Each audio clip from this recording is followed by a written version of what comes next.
Welcome to the first lecture of network theory.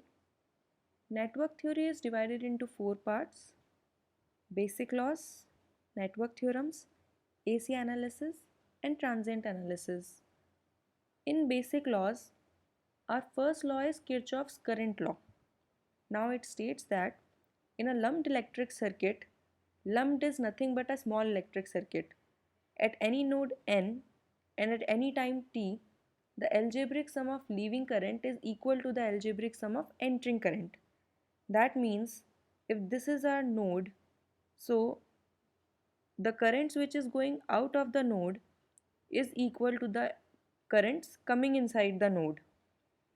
The sign convention which the current follows is, and which we will follow throughout our lectures, is leaving current from the node is always considered positive. Entering current into the node is always current negative. Now how it works, that we will see when we will do the numericals, but this will be our universal sign convention whenever we will be using KCL. Kirchhoff's current law is called KCL in short.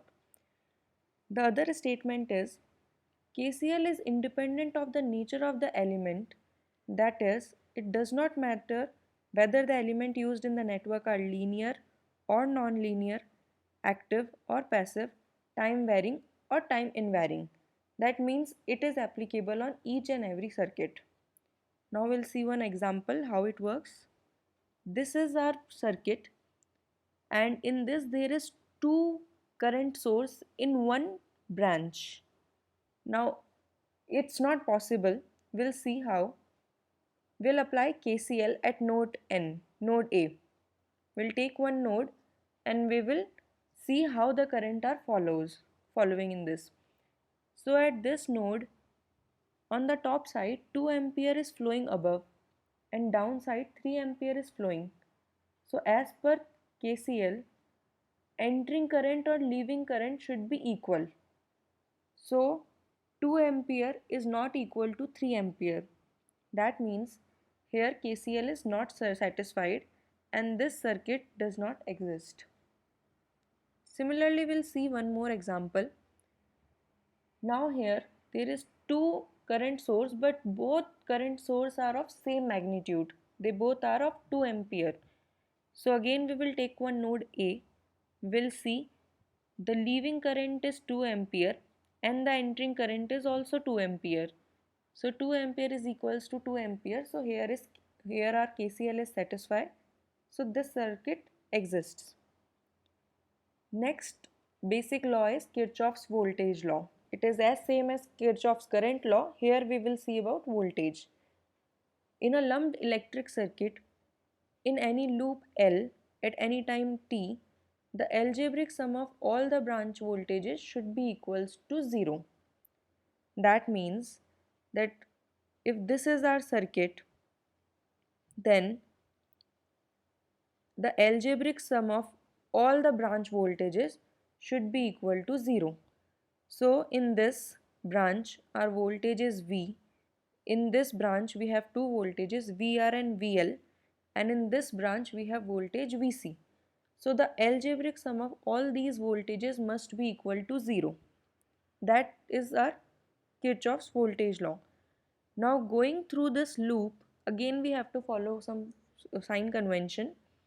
In this we will follow, while going from positive to negative, the voltage will always be negative. Similarly, while going from negative to positive voltage, it will always be positive. So here we'll see that in this branch, while going from negative to positive, we have written the voltage as V, because while going from negative to positive, we should take the voltage as positive. Next we have gone to VR. Here we are going from positive to negative, so it will be written as minus VR. Next again we have gone to plus to minus for VL. It is again written as minus VL.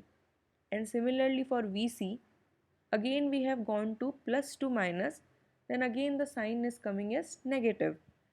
Or we can write it as V equals to VR plus VL plus VC. So KVL or Kirchhoff's voltage law states that in an electric circuit, in any loop, the algebraic sum of all the branch voltages should be equal to 0. So now we'll see some examples for this. Here is one circuit. In one branch, the voltage is 5 volt, and in another branch, the voltage source is of 10 volt. Then now we'll apply KVL in a loop. We'll follow this path. So we'll start from this path, from minus to plus we are going. So we will take plus 5 volt.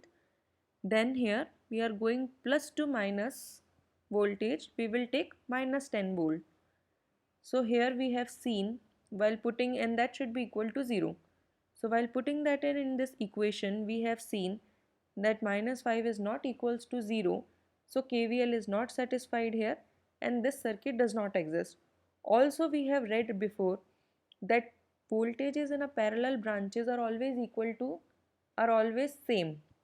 So in this branch the voltage is 10 volt and in this branch it is 5 volt and they both are in parallel. So this circuit does not exist. Next we'll see another example. These are the basic examples to demonstrate how KCL and KVL works. In actual circuit how it will work, that we will see in the upcoming examples. So in this example, in one branch the voltage is 5 volt and in the parallel branch it is 5 volt. So already we can see that this circuit exists, but we will prove it by applying KVL. So we'll apply KVL in this loop. We'll go from negative to positive. We will write plus 5 voltage. Then while moving to positive to negative, we'll write minus 5 voltage. And that should be equal to 0. Here we are getting 0. Here it is 0. That means KVL is satisfied. Circuit is correct. Now we'll see some examples on KCL and KVL. First example is, it is taken from GATE 2000. The example says, in the circuit of the figure, the value of voltage source E is. So now this is our circuit and this is our voltage E which we have to find out. So in this circuit we have seen there are two other voltages V1 and V2, but the question only asks for the voltage E. So we'll see the least traceable path where we have to make least equations.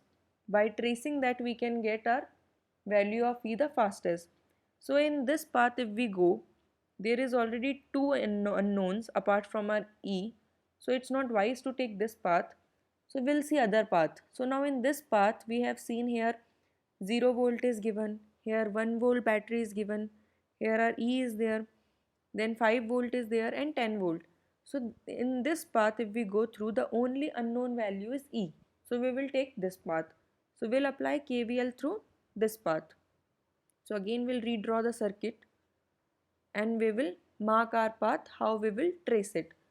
So first we will go to 0 voltage, then we are going from plus to minus, then it will come as minus 1 volt, then again we are going plus to minus, it will come as minus E, then again we are going plus to minus, it will go minus 5 volt, and again it is positive 10 voltage it is given. So again we will assume it we are going to plus to minus, then it is minus 10 and that should be equal to 0. Now solving it, we will get minus E minus 16 is equals to 0 or E equals to minus 16 volt. So it's a very easy example, just we have to apply one equation of KVL and we'll easily get our answer. Now we'll see second example. In this the voltage E naught in the figure is. So we have to find this voltage E naught.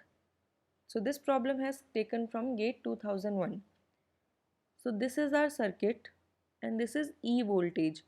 So this thing we know that if in this particular branch or this element the voltage is E naught, then in this whole branch the voltage will be E naught. So E naught is the branch voltage. So here we'll apply KCL at the node. So in this case we will be applying KCL. So this node we will consider and we will mark our currents as I1, I2 and I3. One thing you always see that when we have to mark currents, we will always mark the current going away from the node, because in the sign convention we have seen that the current which is leaving the node is always considered as positive, while the current which is entering the node is always considered as negative. So to make our equations easier, we always assume our current to be going outside the node. If it is coming inside, it will change its sign. But from our side, first we will assume that the current is going outside. So we have marked our currents. We know the voltage for this node is E naught. We will write our KCL equation for this node. I1 plus I2 plus I3 is equal to 0 because no current is entering inside the node. So this side it will be coming as 0, and these three are leaving currents. So we will find out the magnitude of them. First I1. So by Ohm's law, if we apply Ohm's law, I1 is from higher potential to lower potential. We will see current always flow from higher to lower potential. So E naught is at our higher potential. So E naught minus 12 and divided by our resistance 4. We know Ohm's law is nothing but I equals to V by R. So voltage is from higher to lower, potential difference is E naught to 12 minus 12, and resistance value is 4. So like that we have marked our first current. Similarly I2 again E naught, and here there is no voltage source, all the way it is going to ground. So if it is not given, we consider it as ground because all voltages will have some ground. So this is considered as 0 volt. So E naught minus 0 divided by 2 plus 2. There are two resistances and both are in series, so it will add up, and the total resistance for this branch is 4. So E naught minus 0 divided by 4, that will be the current for this particular branch. Then I3 is E naught minus 0 divided by the resistance of this branch is 4. So again we have got E naught by 4. So now we have taken out the magnitude of all the three currents. We'll put them in the equation. I1 plus I2 plus I3 equals to 0. So after putting the values in the equation, we have seen that the only unknown variable is E naught. So we'll again solve this equation further. So by solving this equation, we have got the value of E naught, that is 4 volt. So again it is not a very complex problem. Just we have to find out this E naught. We have applied KCL at one node and we have find out the values of our current, and when we got the value of E naught. So one note is here, because we have used Ohm's law. Whenever we use KCL plus we use Ohm's law, it is called nodal analysis, and whenever we have used KVL plus Ohm's law, it is called mesh analysis. So in some questions you will get solve this question through nodal analysis or mesh analysis. So it is nothing but you have to apply KCL and KVL along with Ohm's law. So that is one note. Then next example we'll take up. This is common data questions. So with this data, two or more questions we have to solve. So we'll see. So our figure is, this is our electric circuit. It is given the current Is in amperes in the voltage source and voltage Vs in volts across the current source respectively are. So here they have given one voltage source Vs and current flowing through this branch is Is, and it has asked the magnitude of Vs and Is. So again we will redraw this circuit and we will first mark the currents, because current is going, we know one thing that 2 ampere is flowing through this branch. So we will mark this current as this branch 2 ampere is flowing. Then other branches we will mark our current as this branch I1 is going, this branch I2 is going, and in this branch let I is going. Then we'll apply KCL at our node A. So how we have applied is, because it is entering inside, either we can write it this side, or if you want to write for the easiness of the equation, we always equates it to 0. So entering current is always negative, so we have written minus 2. plus I1 is leaving current, it was positive, I2 is leaving current, it is positive. Now we will find out the magnitude of I1 and I2 in any way, in equation form or in exact form. However, first we will find the values of I1 and I2 and make our equation simple. So I1 further is dividing into two branches. This I1 is further going to IS, and here we have assumed our current going is I. So IS and I it is going. So I1 is equals to I plus IS. Now you see, we know the fact that in this branch the voltage is 10 volt. So if in this part the voltage is 10 volt, it means the entire branch will have the voltage as 10 volt, and this parallel branch will also have the voltage 10 volt. Now we have the voltage, we have the resistance. Can we find the current I? Yes, of course we can find. I will be equal to 10 upon 2, that is 5 amperes. So we have find the magnitude of 5 ampere. Similarly for I2 we know, because 10 volt, if this branch the voltage is 10 volt and this branch are parallel to it, both of these branch will also have the voltage 10 volt. So we know the voltage of this branch also, that is 10 volt, and we know the resistance value of this branch. So we can find the current for this branch also. So I2 is equals to 10 volt upon 1 ohm, that is 10 ampere. So we know the value of I, we know the value of I2. We will put these values into our equation 1. Then here minus 2 it is there, plus 5 plus IS plus 10 is equals to 0. And further we solve this equation, we get Is equals to minus 13 ampere. So we have found the value of Is. Now we have to find the value of Vs. Now Vs is coming to this branch, and we know one thing, that the voltage of this branch is also 10 volt, because the voltage of this branch is 10 volt and this branch is in parallel. So this branch will also have 10 volt, and we know the current in this branch is 2 amperes.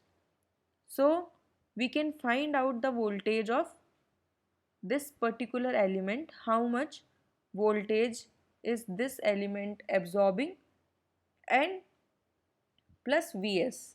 So if we get the value of V here and plus Vs, that will be equal to 10 volt. Now this V you see, so like this we have written that the voltage across this node is 10 volt, and the voltage across this VA node, it is 10 volt we know. Also it is equals to Vs plus V, right? Because that 10 volt is dividing into this resistor and this voltage source. So Vs plus V is equal to our Va, and Va is nothing but 10 volt. So now we have to find the value of V. If we find the value of this V, we can find the, and Va we know 10 volt, so we will get the value of Vs. Now V you see that current in this resistor is 2 ampere. Now the fact we have seen that the current, whenever it is entering from negative to positive, it will be always minus. That's what we have seen. The current entering into any node or any element is considered negative, and the current leaving the element or the node is considered as positive. So from the origin of the current, it is entering into our element, and entering current is always negative.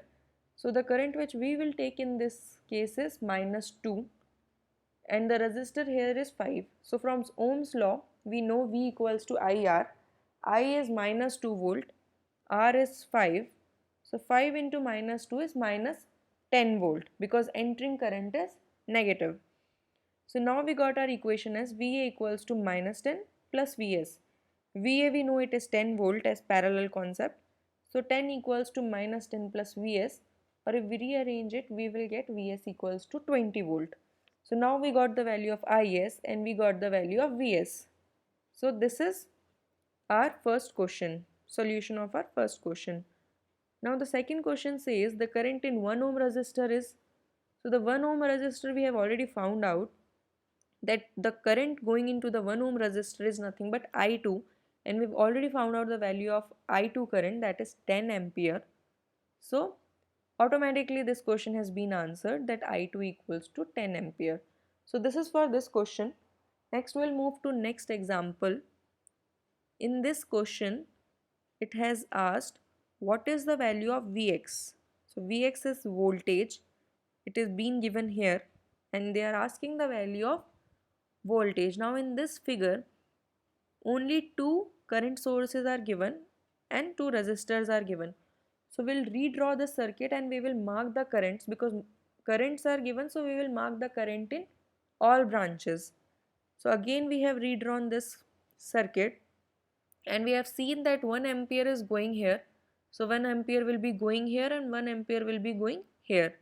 Similarly 2 ampere it is going here, means 2 ampere is going here, then there and also here. So 1 ampere is going here, 2 ampere is going here. So that means in this branch 3 ampere is entering. Similarly from this node 1 ampere is going there, 2 ampere is going there. That means 3 ampere would be coming from here because there is no active source present here. So the only current which is coming to this branch is from the other branches. So the current in this branch will be nothing but the sum of other two branches in which active sources are present. So we have marked the current in this. Now we will apply KVL here. We have to find Vx, so we will choose a path from where we can get Vx. So we have chosen this path from here to here. Now I'll start tracing it. First Vx from negative to positive. Then we have gone to here. Now entering current is negative, but voltage we are going positive to negative. So negative negative it will cancel and it will come out to be plus 3 voltage. Similarly here the current will come out to be 2 from the same, because here we are going negative to positive and the current is leaving. So we will get plus 2 which is equals to 0. So Vx will come out to be minus 5 volt. So this is for this lecture. In next lecture we will again solve some critical questions on KCL and KVL. See you in the next one.